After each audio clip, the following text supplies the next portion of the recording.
Hello mga ka-farmers, magandang umaga sa inyong lahat. Tayo ngayon nabubudol ako. Tayo ngayon ay narito sa aking bukid. Dito kami dumaan kanina. Ngayong araw na ito ay magtatanim kami ng niyog. Ito nga, bago ako nakapag-video, nakapaghukay na ako. Ito yung hinukay ko. Ayan. Ito ang Masaganang Coco Buhayan School on the Air for Coconut Production and Processing. Nandito kami ngayon sa sitio Bagong Sikat, Katanawan, Quezon. Okay, magandang tanghali po sa lahat. Kami ang inyong makakasama hanggang alauna ng hapon para sa programang Masaganang Coco Buhayan School on the Air on Coconut Production and Processing. Huwag bibitiw at patuloy na makinig dito pa rin sa 95.1 Kiss FM. Sabayan din po tayo napapanood sa official Facebook page ng Ante Studio YouTube channel ng DA-ATI Calabarzon. Kaya din sa official Facebook page ng Philippine Information Agency Calabarzon, Philippine Coconut Authority Region 4 at Tagkawayan Teleradyo. Ako po si Randy Pero marami nakasurvive dito. At ako naman po si Ate Reta Avila from Philippine Coconut Authority Quezon, nakasurvive, at yung iba naman ay at kami naupo po na. ang Hindi inyong mga kasama sa buong hindi siya sabay-sabay na itanim Magandang yung tanghali dahil rin sa iyo, Coco Randy. dati ito nung mabili ko ay gubat pa. Kaya ang ginagawa ko ng tuwing pinabanggit natin sa area, yan kasi rin ang ating hotline dito sa Radyo Eskwela. At marami ay napapabayaan namin din dahil nga sa pagtanggap ng ating kinukulang tayo sa para sa financial question ay napapabayaan namin kaya huwag namamatay. palampasin ang question of the day bago matapos itong aming program. Punuin ito Kami ay ng may mga niyog inihandang dahil nga katanungan sa o may inihandang katanungan video tayo na edad na kinakailangan natin na bago tayo dumating sa age ngayong of 50. Biyernes, ibigay nyo lamang po ang tamang sagot at kayo po ay may chance ang manalo Ayun ng nga pala, 100 pesos worth of cellphone loan. Ang unang makapag-text sa amin na may tamang sagot ay siyang magkakamit ng premyo. Huwag magatupiling makinig. Ano po, matuto at manalo ng 100 pesos worth of cellphone loan sa question of the day. Paalala lang kung kapi, may format dapat na susundin sa pag-text dito sa atin. I-text po ang pangalan nyo. Ito, ilagay din ang barangay at bayan. Then yung inyong kasagutan at isend sa 0969-477-0655 para makasagot sa question of the day. Anong gagawin? Sadya na ako'y may load. makinig sa buong program para doon kasi tayo magpapano Process din katanungan. na kay Baka kasi makaligtas sila yung portion na natin yung question na itatanong natin ay paano sila makasagot. Okay partner, dumako na tayo kung sino nanalo. Test the specialist. Ano po? tayo ng bagyo. Test the Quezon. Sa tayo ng pang-upa. At saka ako na rin ang kanya po ang gagawa para hindi tatalakayin na ako uupa. ay ang Ako CFIDP umupa man ako ay pakakaunti na lang ha. At ito po mga farm schools. Kasi ako na magpupunit. Ma'am, Ako na rin na mag-aalaga. magandang Ayan, araw po. mas magubat yung kapitbahay ko. Ayan, nakita naman ninyo. Yan. Mas gubatan sila. Paano nga po pala namin kayo tatawagin? Masyadong Pwede pong cut na. cut. Yan. Isa rito sa akin ha. Okay. Sige Hindi po. ka pa dumaan dito kahit So ang ating pong medyo madumi, tatalakayin hindi ka ngayon dumaan ay dyan. ang Coconut Nakakadaan Farmers ka Scholarship Program. para mag-harvest. Ito po ay bunga ng Republic Ayan. Act number Yun lang yung masishare ko sa inyo ngayong araw na ito. Maraming salamat sa inyong panonood. Trust Fund Act God bless. at ng TESDA Circular number 59 series of 2022. Ang coverage po ng program na ito ay ang pag-conduct ng training at assessment ng mga programa o qualification na identified po ng Coconut Farmers and Industry Development Plan. Pwede rin po yung mga bago at mga emerging, mga lumalabas ng mga bagong skills training sa ating pong probinsya. Siyempre, sino po ang mga beneficiary ng ating pong programa? Andyan po ang ating ng mga coconut farmers na nakaregister po sa NCFRS at saka po ang mga kamag-anak nito, yung pong anak, apo hanggang sa ika-4 na level po ng consanguinity. At sabi nga po ay yung pong apo sa tuhod ay kasama. Pati po yung kanilang mga workers. Kahapon po, ang sabi nga po ay natalakay yung ano-ano po ba yung mga klase ng mga farmers ng coconut. So, kasama po yung mga tenant, yung pong mga workers nila doon. Ano po, basta po ang importante, sila po ay nakaregistered sa NCFRS at sila po ay magiging priority at dahil po sila ay endorsed ng Philippine Coconut Authority. So ano po ang mga magiging benefits nitong mga magiging mga magiging mga scholar, So, syempre, kailangan meron po silang free skills training. Free din po ang assessment and certification. Ito po yung NC2, may NC3, ganun po siya. Meron po kaming tinatawag na training support fund o yung pong allowance na 160 per day. Meron po tayong accident insurance sa isang taon at meron pong pre-entrepreneurship training at meron din po kaming tinatawag na new normal assistance na 1,000 pesos per scholar. So, ano naman po ang qualification ng isang beneficiary? So, syempre, kailangan po ay siya Pilipino, may edad na 18 pataas. Kailangan po ay siya ay naka-enroll doon sa NCFRS at siya po ay tutugma doon po sa entry requirements na ibinibigay noong pong training regulations o noong programa na ibibigay po ng isa sa aming mga farm school.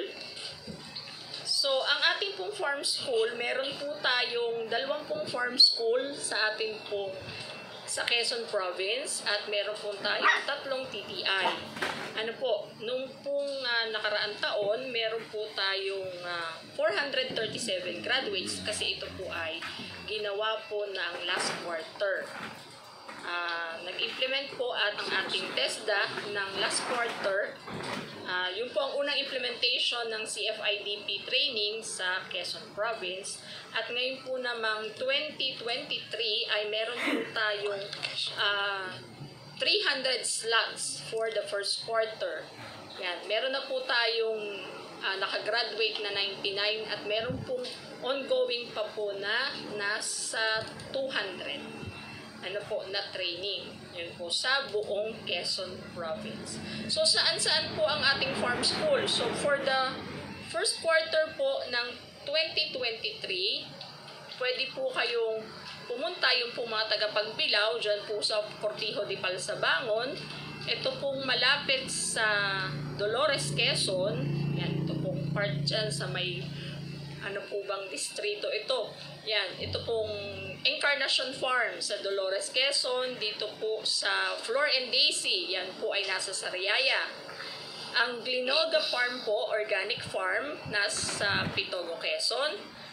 Malapit din po si Micastra Integrated Farm, nandun po sa Macalelon. Pag po kayo ay malapit dyan sa may bypass road ng Candelaria, nandyan po ang Therapy Trito.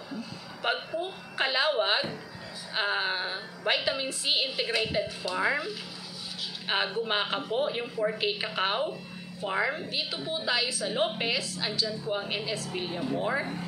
Pag sa Lucena po ay malapit lang po, nandyan lang po sa may Diversion Road, yung Myrtles Agricultural Farm at yun pong Oyayi Farm and Resort. Sila po ngayon ang merong training ng under the Coconut Farmers in Scholarship Program. Yan lang po. Okay. Yan. Ma'am, nabanggit niyo po yung mga programa, pagsasanay, saka mga schools, Ano naman po kaya ang mechanics at guidelines ng TESDA sa pagpapatupad ng mga programa pong nabanggit niyo? Ito pong ating mga school, sila po ay nagsasubmit ng kanila pong tinatawag namin absorptive capacity. Depende po sa laki ng kanilang laki ng kanilang area at dami ng kanilang trainer. So, doon po ibabase. So, ang kanilang dami ng allocation na mapapabigay sa kanila. Ito po ay sinasubmit sa provincial office hanggang sa papunta na po sa probinsya, sa region, and then i-approve po ito ng region, and then hanggang sa ito po ay maging tinatawag namin National Qualification Map. Ibinababa po ito pabalik sa probinsya at yun po, parang idinidistribute na po ito ni probinsya kung sino man po ang na-identify ng central office na maaaring implement po nitong mga programa ito. Katulad po ng organic agriculture, production NC2, agri-crops production NC1, at saka NC2, agro-entrepreneurship, animal production poultry, at saka po agro-entrepreneurship NC2. Yun po.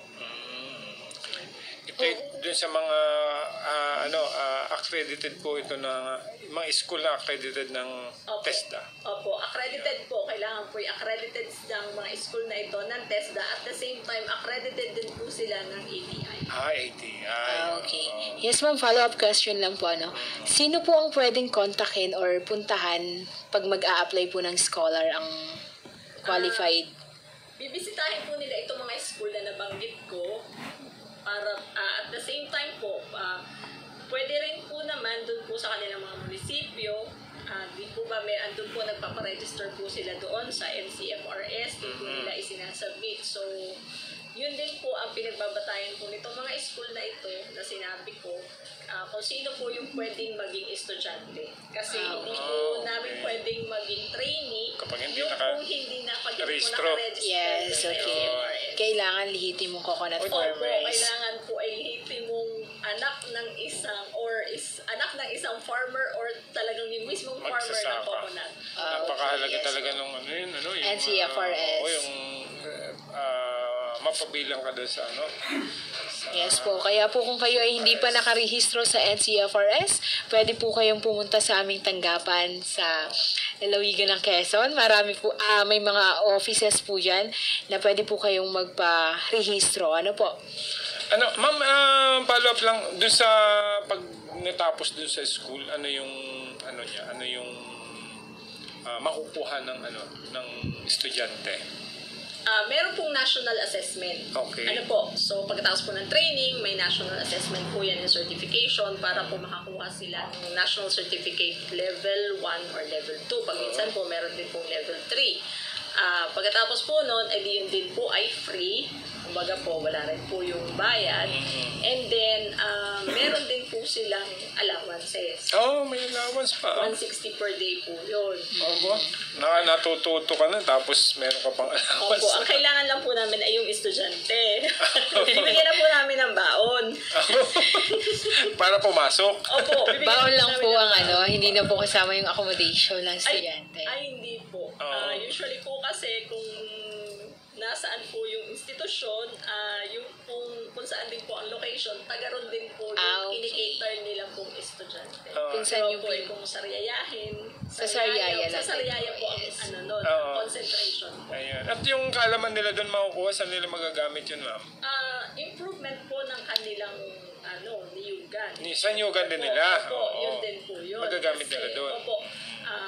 Magagamit po, siyempre po kung halimbawa po animal production, poultry and chicken, ayos sila ng pagtatayo ng isang maliit na poultry or makakapagsimulan sila ng isang poultry na may technical knowledge tungkol dito. At kung magtatrabaho man ito, madali siya makapasok dahil yes po, kasi, may skala man siya. Yes po, kasi may hawak na po siyang national certificate. Iyon. Kaya maganda rin pala ito. Kahit ikaw ay owner, kahit ikaw ay magtatrabaho, maganda rin mapapasok ka sa school, para may matutunan ka, marami kang matutunan. Okay? Okay. Para po sa may mga katanungan, pwede po kayong mag-comment down below sa ating comment section sa live stream para po masagot po ang inyong mga katanungan ni Ma'am Katrina Alexandra Avila. Ano po? Ma'am, baka may dadagdag ka pa habang naghihintay tayo ng mga tanong dito, ay baka may mga karagdagan pa po kayong mga impormasyon dito po sa ating pong tinatalakay. Bigyan lang po namin kayo ng sample ng kung magkano po yung natatanggap ng bata. Yes po. For agri-crops po, agricultural crops production in C2, ang assessment, ang training support fund po nito, yung 160 po na sinasabi namin, ay kasi 45 days po itong papasok ng libre. Ang magiging, sabi nga namin baon allowance nasa 7,200 po. Malaki na rin po. Sa buong pag-aaral niya? Opo. 7,200. Pwede po siya, ibinibigay po siya, Usually po at the end of the program. Ibig sabihin, hindi buo niyang makukuha na yung amount na yun. Opo. Gumastos muna siya. Yun. Sa Tapos kanyang po, sariling bulsa. No? opo. At meron din po kaming 3-day program for entrepreneurship. Kasi kung hindi po gustuhin ng bata na maging empleyado, pwede po naman siyang pag-aaralin po siya kung paano po ba maging isang negosyante. Ito, may mga tanong na tayo, Coco Abby, dito. Sige, partner. Sabi dito, tanong ko lang po kay ma'am, dun sa scholarship ng TESDA, gaano po katagal ang schooling usually? Pag po ACP, Agri-Crops Production, Depende, ano? Depende sa course. po, 45 days po siya. Yung pong Organic Agriculture, ito po ay 32 days. Usually po ay, ito po, ang mga programa po namin ay mga 1 month po. Sarado na. Okay po. Yan, tanong yan ni Ma'am Mila Ramos. Tanong po ni Bernardo de Pera, ano po, taon-taon daw po ba pwedeng mag-enroll sa kurso na yon? Paano pong taon-taon? Isang course. Taon-taon daw po ba pwedeng mag-enroll So baka ang isang estudyante? Opo naman. sa ibang course. Sa ibang course din, Hindi yes. po sa pare-parehong course. Sa ibang course po yun. Iba-iba. Ano ba, nag-aaral na siya ngayong taon na to para doon sa course na yun? Pwede pa. ulit siya next sa kasunod year. po na next year, Ayun. pwede pa naman po siya. Okay. So, yan May question pa rin po si Marlon Pilarca, no? Ask ko lang po may grade po ba na minimum ang bata para makapag-apply ng scholars? Wala po. Wala daw po. Basta po siya ay high school graduate. high At school anak graduate. ng coconut At anak farmer. po yan. At nakalista Sa sa listahan. NCFRS. Yan. Yes. Yun. Pag hindi nakalista, ay Okay po, importante po talaga na kayo ay rehistrado sa National Coconut Farmers Registry System ng Philippine Coconut Authority Quezon. Doon lagi Authority. bumabagsak, Yes. Kapag yung ating yung ibang ahensya ng ating pamahalaan, kapag may mga programa, ay yun ang pinagbabasayan lagi. Yes. Kaya napakahalaga pala niyan. Okay. Coco Abby, 12:34 na ng tanghali, ano? Baka mapahaba tayo. Okay naman siguro na banggit na ni Ma'am Kat ang lahat ng gusto niyang banggitin sa ating po mga estudyante. Baka lang siya may mga mensahe pa o mga bigyang linaw doon sa mga tinalakay niya kanina. Ma'am, nasa inyo po ang pagkakataon. Para po sa ating mga coconut farmers at sa kanila pong sa buong pamilya po ng mga magniniyog, yung pong mga nais po na maka-avail ng aming scholarship grant ng TESDA ay maaari pong bumisita sa ating mga farm schools sa buong Quezon at nandyan din po ang ating tatlong technical institute, QNAS, BPTI at saka po ang PTC San Antonio. Sila po ay nag-o-offer ng mga programang libre at tama at para sa inyo pong ikauunlad. Marami pong salamat. Yan, umabol dito si Leonard Dimano. Ay alam ko ang sagot dito, paring Ramil. Yung TESDA daw ba na certificate ng TESDA may expiration? Nire-renew mo ito, ano po? Opo, siya po ay 5 years. Yan. Kami mayroon yan hindi lang na-renew. Okay, maraming salamat Ma'am Kat. Salamat At unang bahagi lang po yan mga kaibigan. Mamaya meron pa tayong isang grupa na mapapakinggan. At magbabalik po kami sa ilang sandali lamang.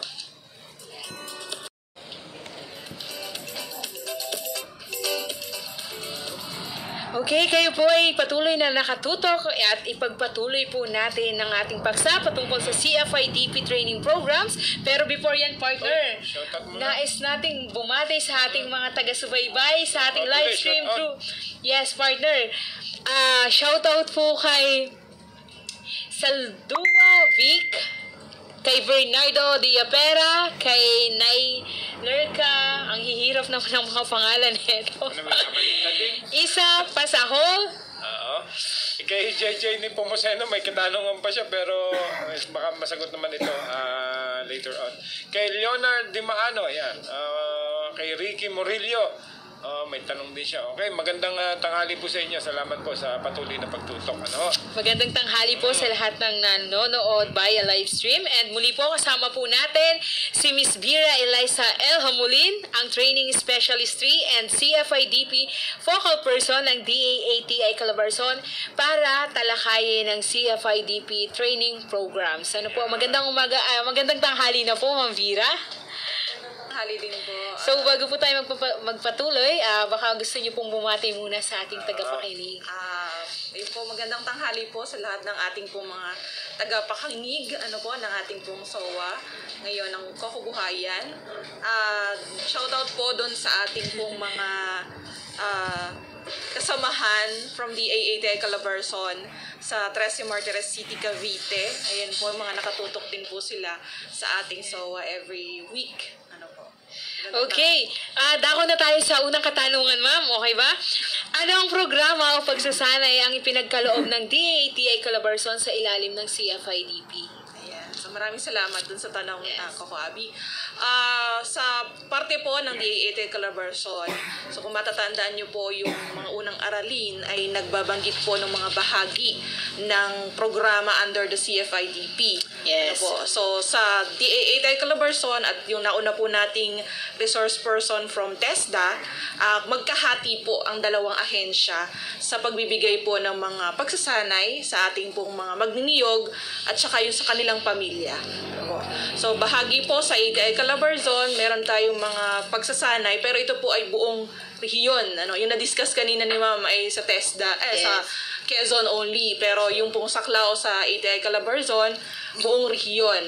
At yung mga pagsasanay po natin na gaganapin, nakalatag, ay bahagi po nito ay para doon sa, o nakaangkla po doon sa ating pong mga goals, po, yung mga kasamahan pa po nating ahensya na may mga 16 agencies po yan So may mga programa din po sila doon at umaangkla po yung ating pong mga pagsasanay doon sa mga kanilang bahagi ng ating pong CFIDP. So kasama po dyan yung sa ating sa shared facilities, may pagsasanay po para patugunan yung kailangan dun sa shared facilities na under ng PhilMec at DPWH.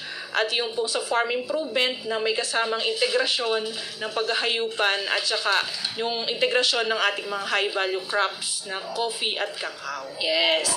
Okay, ma'am. Sino-sino po ba ang maaaring makatanggap ng programa or pagsasanay na ito? And ano po ba yung qualification or requirements na kinakailangan para maka-avail ng program? Ayun. Napakasimple lang po ng kailangan.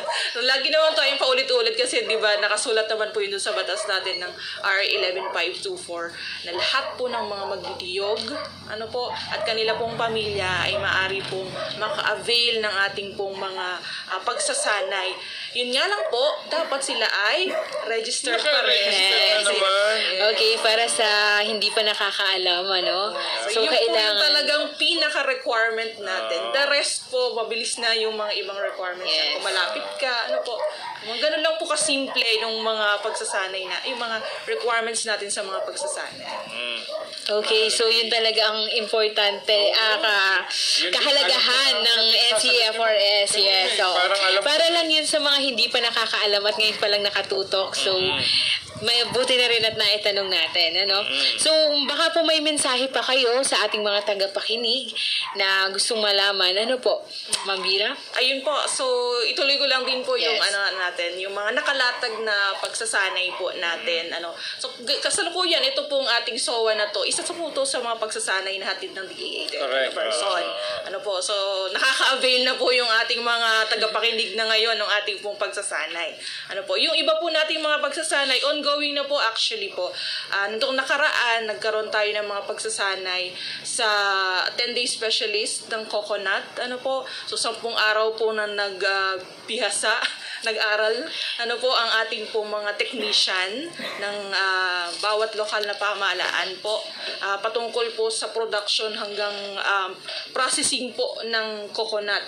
Niyog. So alam na nila kung ilan yung taon ng niyog. Pag nakakita po sila ng puno. Mga ganun po yung mga pinag-aralan nila. Ayan po. Meron din pong nakaraang pagsasanay sa coconut coffee farming system.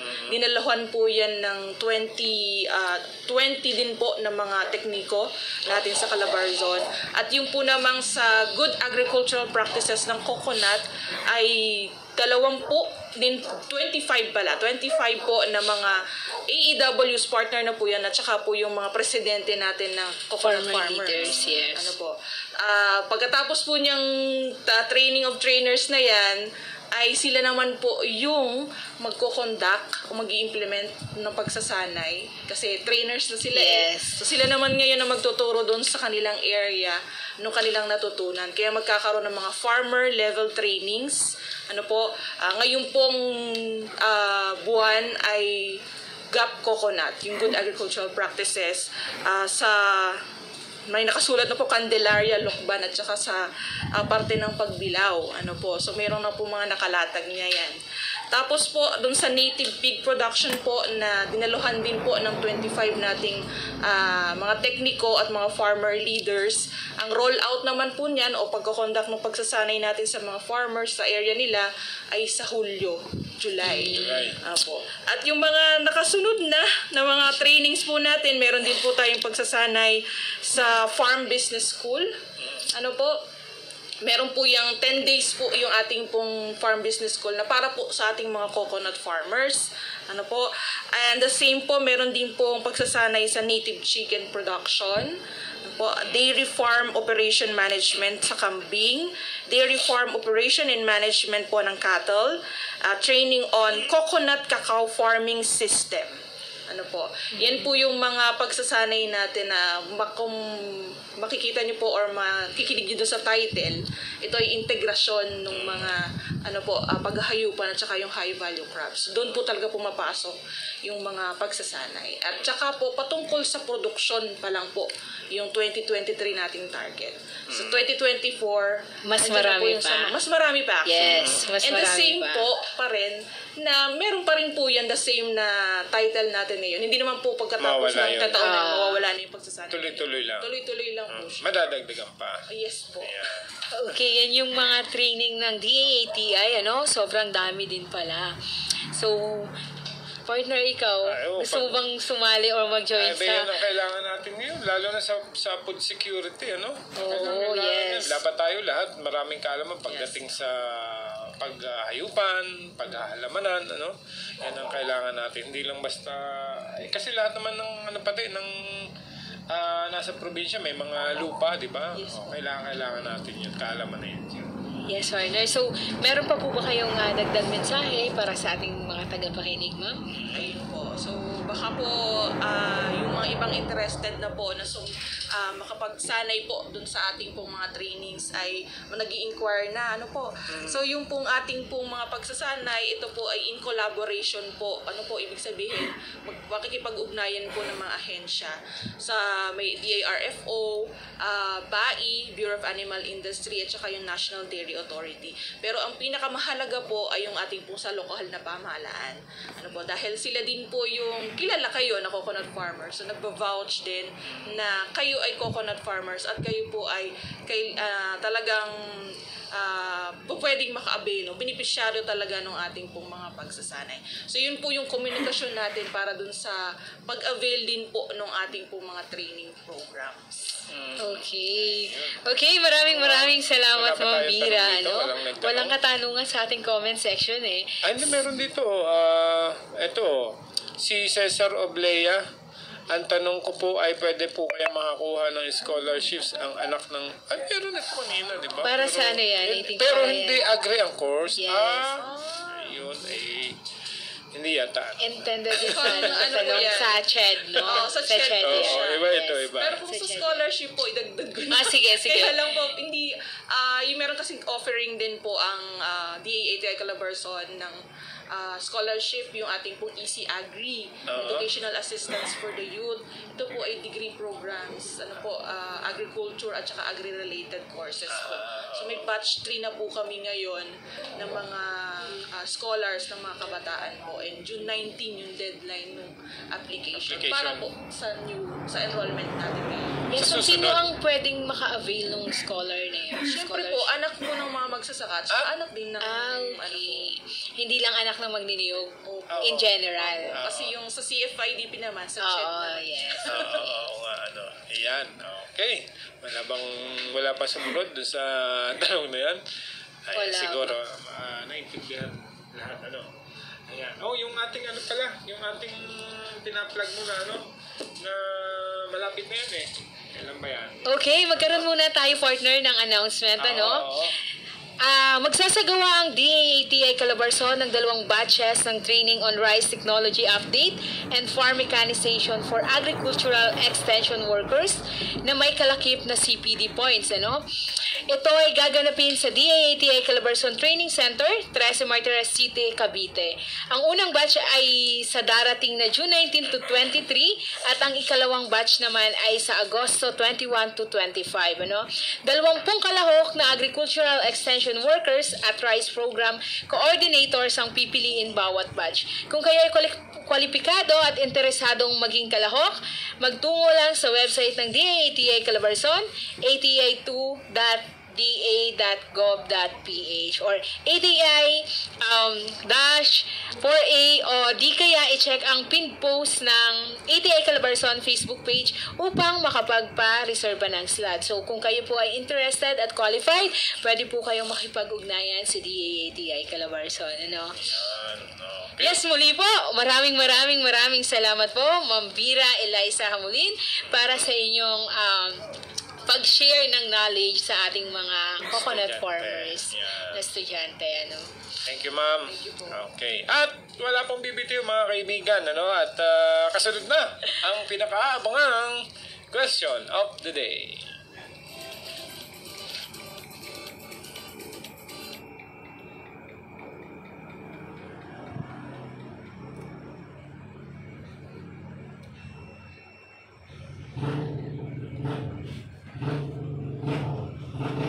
Ako na tayo sa question of the day.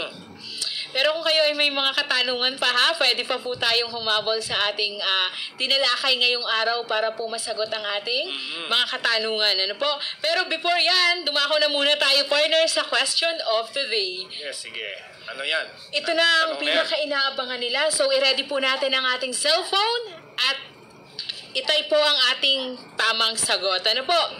Bilisan lang. Okay, ito po ang question natin ngayong araw. Sino ang benepisyaryo maaaring makatanggap ng scholarship program or grant ng TESDA? Oh, may nag-text na agad. Muli po. Alam na nila yung partner? Yes, alam na nila, partner. So, ulitin ko po ang katanungan. Sino ang benepisyaryo o maaaring makatanggap ng scholarship program o grant ng TESDA? Paano ba mag-text nga? Yes, para makasali, text ang sumusunod. Pangalan, space, bayan, space, barangay, space, at tamang sagot sa ating question of the day. At syempre, partner, send yan sa ating SOA hotline na may numerong 0969-477-0655. Ulitin po namin, 0969-477-0655. Abangan sa susunod na pag-ere ang tamang sagot sa question of the day at maswerteng mananalo at makatanggap ng 100 peso worth of cellphone Sa loan. susunod pong Webes, malalaman nyo. Yes. Yan. Okay.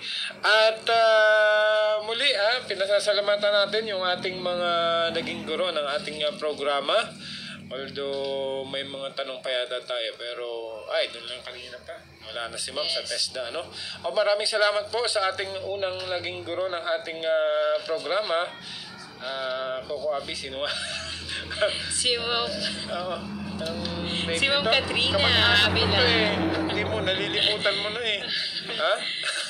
Si Ma'am Katrina Avila, maraming salamat po. Ang ating pong supervising TESDA specialist ng TESDA Quezon. Kanina po yan sa unang bahagi, At syempre, salamat din po dito sa kay Ma'am Vera Eliza Hamulin, ang training specialist 3 and CFIDP focal person ng DAATI Calabarzon. Yeah, maraming salamat po muli, ma'am. At kung kayo po may mga katanungan, gustong biglang linaw o kung sa mga paksang tinalakay, i-text lamang sa ating pong cellphone number 0969-477-0655. Alam na siguro na-memoryan nyo na to. Paulit-ulit namin itong binabanggit. Yes, partner. So, para naman partner sa ating aralin na dapat abangan sa Webes, ika-15 ng Hunyo, ang aralin natin ay ang CFIDP Hybridization Operation ni Miss Marieta C. Perez, ang Project Development Officer 4 po mula sa PCA Region 4. And syempre, para sa aralin 11 natin, ang CFIDP Hybridization Research ni Dr. Juanito B. Sanggalang, ang technical consultant mula sa DOST Picard. And syempre po, maraming salamat po muli sa lahat ng nakasubaybay at nakatutok sa ating himpilan. At para sa ating humigit kumulang 600 na estudyante na nakatutok pa rin sa ating programa. Maraming salamat po muli sa inyong pakikinig. And marami pa pong magdaraang Huwebes at Biyernes ang pagsasaluhan natin at pagsasamahan para mag-aral at matuto sa pagniniyugan. Yeah. And syempre, paalala po, ang unang maikling pagsusulit ay gaganapin sa Huwebes, June 15, 2023. So, inaasahan po namin ang hindi po ninyo pag-absent sa ating programa. And kaya, mainam na maghanda ng panulat at papel bago magsimula ang programa. And syempre, huwag din kalimutan, i-like and follow ang official social media pages ng DAATI Calabarzon sa Facebook, Twitter, and Instagram para manatiling updated sa mga pagsasanay at gawing pang-extension na isinasagawa ng ahensya. Also, pasubscribe din ang official YouTube channel ang Agri Studio. Gayon din ang official Facebook page ng Philippine Coconut Authority Region 4 at Philippine Coconut Authority Quezon 2. Muli, maraming salamat po sa inyong pakikinig. Sa ngalan po ng aming Regional Manager 3, Mr. Bibiano C. Concibido Jr. at sa Center Director ng DAATI Calabarzon, Dr. Rolando Maningas, lubos po ang pasasalamat sa lahat. Huwag po nating kalimutang mag-tune in sa programang Masaganang Kokobuhayan, School on the Air on Coconut Production and Processing. Ako po muli si Coco Avi ng PCA Quezon 2, tandaan, linangin ang kaalaman, patungo sa masaganang kokobuhayan. At syempre, pasalamatan din natin ang mga nakakasama natin sa bahaging technical. Yes. Si Mr. Ramil Ramos, ganun din kay Ma'am Maridel G. Jorge, maraming salamat po. Kay Sir ER. Oo, ganun din syempre kay Ma'am Jam Balmeo, maraming salamat. At ako naman po si Randy Remontigue, maraming salamat at muli naging bahagi ng programang ito, ang programang Masaganang Kokobuhayan, School on the Air on Coconut Productions and Processing. Kita-kita po tayo sa susunod na School on the Air sa June 15. Yes, Okay. June 15.